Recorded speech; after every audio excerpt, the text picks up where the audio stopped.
A silk press on natural hair with the trim, will it give me heat damage? Did I get heat damage from running this flat iron over the same piece of hair more than one time? Like I said, did this silk press give me heat damage? Like, look at my ends. Did it damage it? And if you have heat damage, can you fix it?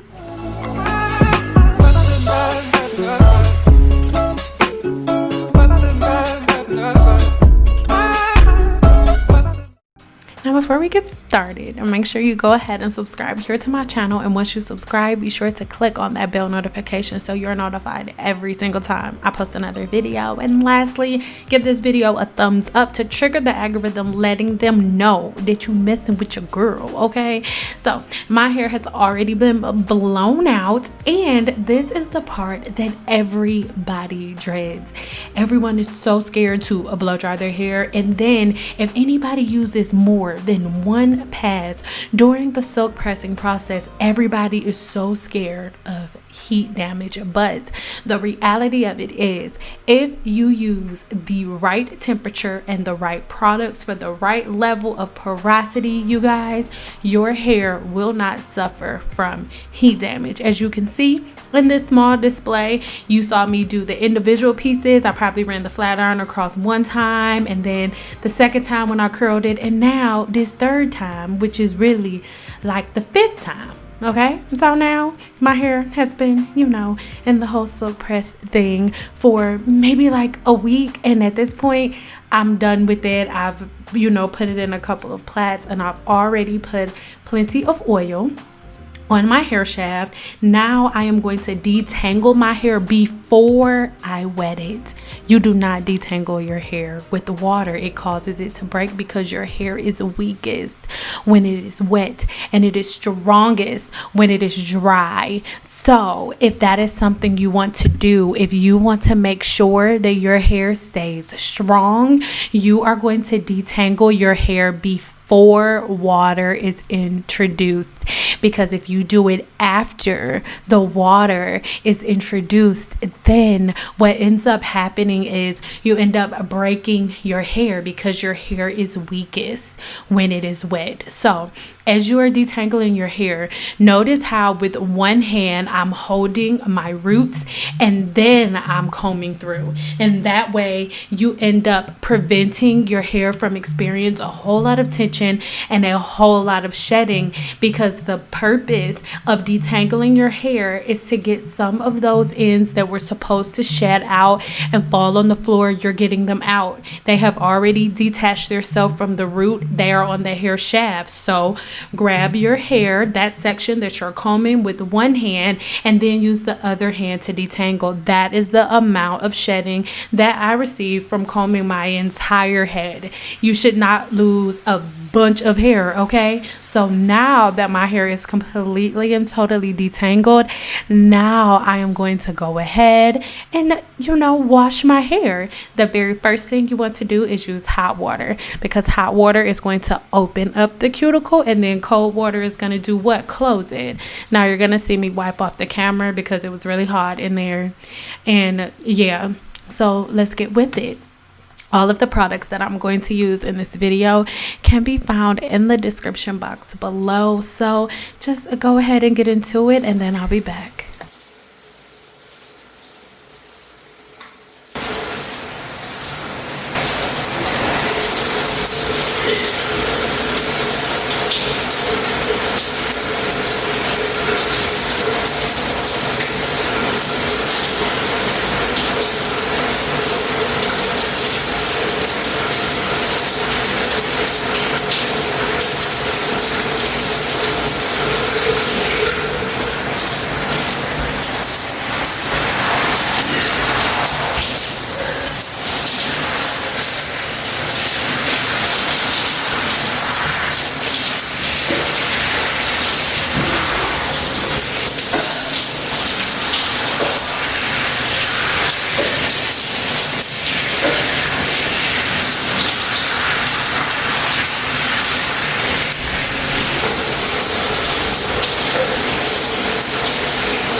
This shampoo and conditioner is sulfate free and is from Love Beauty and Planet.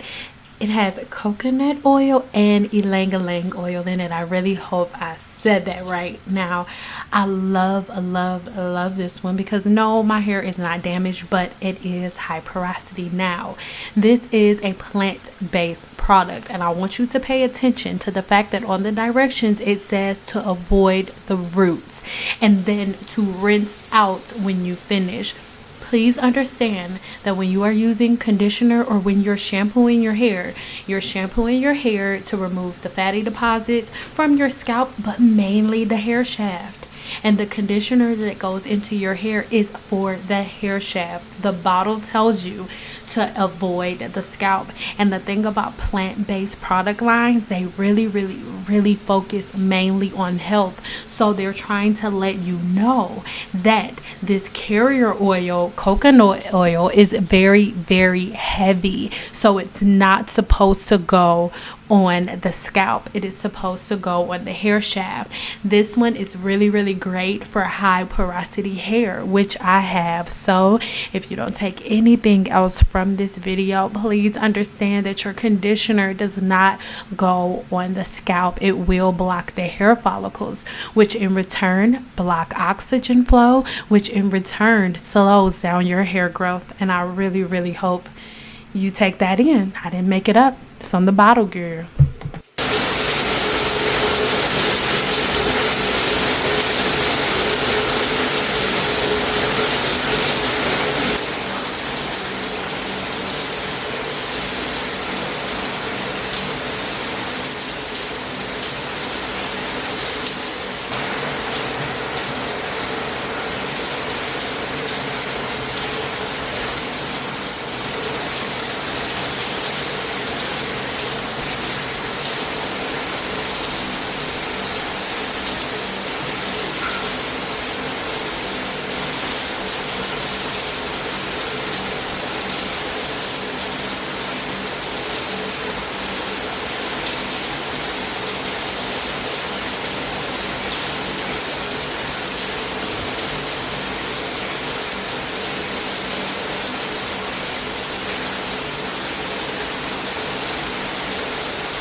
If you've been rocking with me for a minute, you know that even when my hair was shorter, before I put any heat in it whatsoever, that one side of my head, the curls are always looser than the other side. So it is what it is. But at this point, my hair is like kind of sort of dry, but not really. I had a whole lot of coaching calls to do that day. So I just went ahead and put the headband on, something that made me look cute, like facing forward, because they're going to be looking at me like straight on, facing forward. I just want to point out, I can't talk, point out the front. You can tell that it's no straight stringy pieces, and at the front is where I use the flat iron a whole bunch of times. You know, don't make no comments saying that, oh, let's see when she take the headband off, because I'm gonna take the headband off and then you're gonna be looking crazy. But I'm about to get ready, you know, for these meetings. I love you.